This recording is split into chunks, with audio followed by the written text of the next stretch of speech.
Hello, I hope you're doing well. Let's get on to another round of solving MCQs. So the first question, which are the factors are not responsible for influx of potassium? Not responsible. So insulin, catecholamine, aldosterone are all responsible. Acidosis not. Talking about factors that shift potassium into the cell, we have your insulin, aldosterone, beta-adrenergic stimulation, all that predominantly acts on your sodium potassium ATPase. So because of that, sodium is taken outside, potassium is taken inside. Okay, so this is one major factor. Insulin through atypical protein kinase C, beta-adrenergic through your beta-2 receptor, and aldosterone on top of this has also another function of increased conduction through your luminal potassium channels as well. Alkalosis, what it does is when there's alkalosis outside, even the intracellular system after some time plays a role in your whole buffering, especially because of the proteins and all that. So what happens is the H plus inside goes outside so that the excess alkali which is outside is neutralized. So for that, H plus gets exchanged with your potassium. Okay, so that is another way by which alkalosis results in shift of potassium into the cell. When you talk about factors that shift potassium out of the cell, it's actually the opposite. Insulin deficiency, aldosterone deficiency, so Addison's and diabetes mellitus, beta-adrenergic stimulation, beta-adrenergic blockade, alkalosis, acidosis, that's all. Okay. Apart from that, we have cell lysis, strenuous exercise. So both these things result in potassium release outside. Increased extracellular fluid osmolarity is another thing. So when the fluid osmolarity is high outside, that results in some sort of an osmotic gradient. So fluid moves outside, along with that a bit of a fluid drag is also there. Okay, also the concentration difference that comes because of the dilution and all that will result in movement of the solute as well. Okay, the pressor activity of vasopressin is through, so the answer here is through your V1A. So we have your V1A, we have a V1B, which is also called V3. So this again can confuse you if you don't know it. Then we have your V2. So V1A acts on the blood vessel and results in vasoconstriction. On top of that, it acts through the area postrema to reduce the cardiac output also. So vasoconstriction of the blood vessel tissue, peripheral resistance is increased. So that will result in increase in the blood pressure, especially the diastolic blood pressure. But at the same time, cardiac output also reduced. So the mean blood pressure does not change much. So that is why when your vasopressin is acting, it is needed in large quantities in order to result in a change in the blood pressure. Glycogenolysis in the liver is also through your V1A. V1B, also called the V3, acts on the pituitary to release your ACTH. Your V2 is how your antidiuretic activity is taking place, which is very important. All of the following results in vasoconstriction except. So this is pretty straightforward. The answer is kinin. So bradykinin, for example, endothelin, thromboxane A2, argin, vasopressin all result in vasoconstriction. Okay, so this is a very important table which will help you in medicine, pharmacology, physiology, to understand a lot of things, pathology even, right? So you need to understand what are the factors that result in vasoconstriction, what are the factors that result in vasodilation. Okay, so in vasoconstriction, you can see the most common obvious ones, epinephrine or epinephrine, they are going to result in vasoconstriction. Angiotensin 2 is a very potent vasoconstrictor, okay, although short-lived. We have decreased local temperature. So what happens is when the temperature reduces, your blood has to get pulled to the main things. Okay, so to regulate the temperature, core body temperature, it has to be pulled into the main organs inside. Okay, so that is why vasoconstriction when it is cold. Okay, then there are products like endothelin, thromboxane A2 all result in vasoconstriction. Vasopressin is another one. Okay, I've already put up another video describing to you how vasopressin results in vasoconstriction through V1A receptor. Again, just remember neuropeptide Y is also there. Okay. On the other hand, for vasodilation, There are a lot of factors. Okay, so whenever the body knows that the tissue, there is more metabolic activity.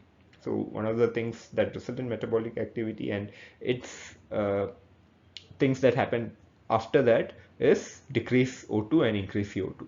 And then, metabolic products like adenosine, lactate and all, increased potassium, all these things are there. And, opposite of this is decreased temperature, this is increased temperature. So all these things result in vasodilation because there's more blood supply needed there because it is metabolically more active.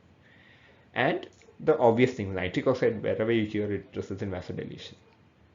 Kinins, bradykinin is also another thing. So when you talk about inflammation and all that, bradykinin, histamine and all those things are what results in vasodilation. Okay, and we have substance P as well. Calcitonin gene-related peptide is another thing, just keep it in mind. Okay, also your atrial natriuretic peptide results in vasodilation. Okay, and also VIP. So VIP and neuropeptide, you can see how this is resulting in vasoconstriction, this is resulting in vasodilation. Okay, and prostacyclin and thromboxane A2, they are also opposite in that respect. Thromboxane A2, vasoconstriction, vasodilation, prostacyclin. And you can see how epinephrine has a differential activity. So epinephrine through alpha-1 results in vasoconstriction. But in your skeletal muscle and the liver through beta-2, it results in vasodilation. Okay. The following are true about pericytes except. Okay, so the answer here is, it is actually in fact contractile in nature. So you can see here the blood vessel and the basal lamina, and embedded in the basal lamina is your pericyte. Okay, so there are different types of blood vessels which are present. The ones with fenestrations, without the tight junction between them can be more and less and all that. Okay, so normally it is seen in the capillary and post-capillary venules. Remember this. And you can see over here another diagram. So in the normal blood vessel, how there is intercellular cleft. Also remember, fenestrations and intercellular cleft are not the same. Okay. Then we have the blood-brain barrier. You can see the astrocytes over here, and this is endothelial cell, tight junction, and you can see the pericytes over there. Okay, so there are different ways in the capillary and post-capillary venules where pericytes are there.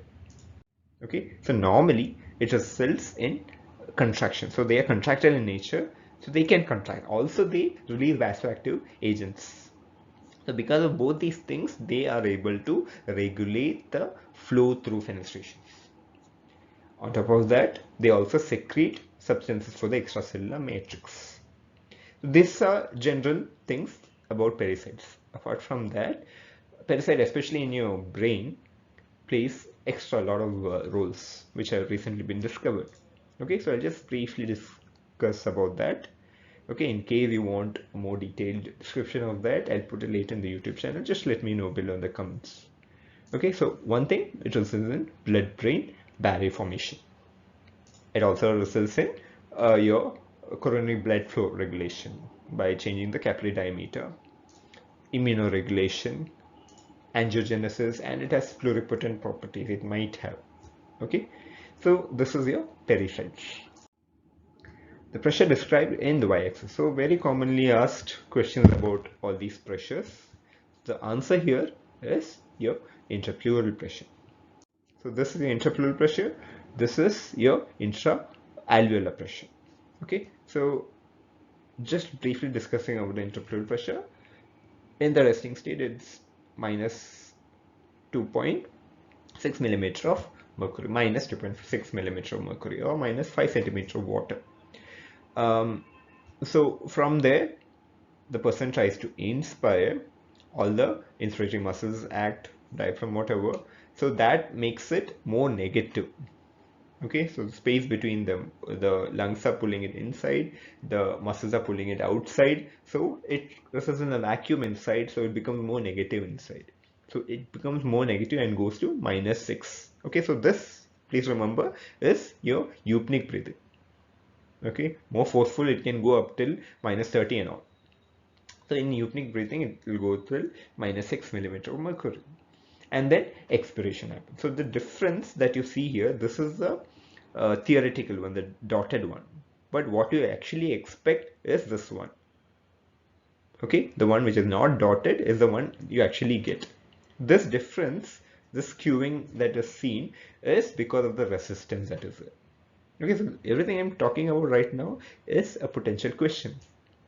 Okay, and on top you have the intra-alveolar pressure. So if you want to know more about it, I already put it on my YouTube channel describing in detail about all these mechanisms. Okay, so check that out if you want to learn a little more about this. Diluting segment of nephron is. This is a very, very, very important question. Okay, repeatedly it's been asked in all the examinations. Okay, central institutes or your NEET PG or whichever exam, this has been repeatedly asked in the last 10 years. Okay, especially in the last 5 years, it's been asked a lot. The answer is ascending limb of loop. So let's just try to understand why. Okay, your proximal convoluted tubule, when you talk about water reabsorption, 60 to 70% of the water is getting reabsorbed over there. When you come to thin descending limb, it is 15% water is getting reabsorbed. So it is permeable to water but not to solutes. So as it goes down, water goes out but solutes remain, making it more hyperosmotic. Okay. So this is through aquaporin 1. So this PCT and thin descending limb transport of water is through aquaporin 1, and mind you, this is not related to your vasopressin ADH. Okay, that is aquaporin 2. Your thick ascending limb is not permeable to your water, but it is permeable to your solutes. So it's not permeable to water but permeable to solutes. So that is why your sodium potassium to chloride channels are there. Okay, so all the ions are getting reabsorbed but water remains. So solutes getting reabsorbed but water remains. So what does it do? Ultimately water is there and solute is going out. So that dilutes. So this is the answer. Okay, so this is the diluting segment. Collecting duct, then later cortical 10%, medullary 4 to 7%. So like that, almost all the water is getting reabsorbed, and that is where your aquaporin 2 is involved, and this is where ADH acts. Okay, so let's just take a look at this diagram. It'll help you understand it a little more. So from 100%, you can see that almost 60%. So what is remaining is 60% of most of the things are getting reabsorbed in the proximal tubule. Glucose almost completely. Okay, and from then on you can see that water is getting reabsorbed but solutes are not. So what is going to happen? You can see that the osmolarity increases. Okay, but afterwards, once you reach the thick ascending limb, you can see that there's not much change here in water. So after this point here, it's like a small plateau. Okay, so water is not getting reabsorbed over here, but through sodium potassium to chloride channels and all the other pathways, other solutes are getting reabsorbed. So that kind of makes it hyposmolar. So this is your diluting segment. Which part? Not this, but this part of the loop of Henle. Okay, I hope this is clear. This is very important, has been repeatedly asked. Bartter syndrome can be due to the loss of function mutation in. So the answer here is any of the above. So when you talk about your thick ascending loop of Henle, you have these mechanisms. The most important is the sodium potassium 2 chloride channel.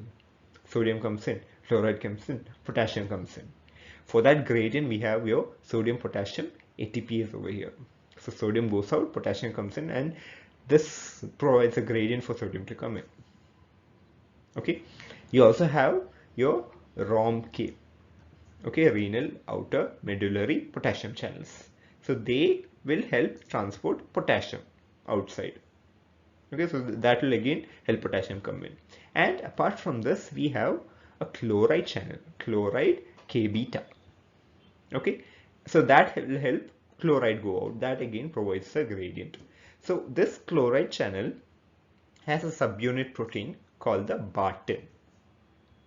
Okay, so this subunit protein called the Bartter in chloride K. Okay, so that is why this is called Bartter syndrome. So originally it was told that, you know, only this, but later on we realized that it's much more complex. Okay, there are different types of Bartter syndrome. So if you want to know, learn more about Bartter syndrome, let me know. I'll put it up in detail because, you know, in a lot of subjects this is important and a lot of questions come from this. Okay, so as I mentioned earlier, take ascending limb of loop. So thank you for watching. I hope this was informative. Please check out these other videos if you want to learn more, and see you around.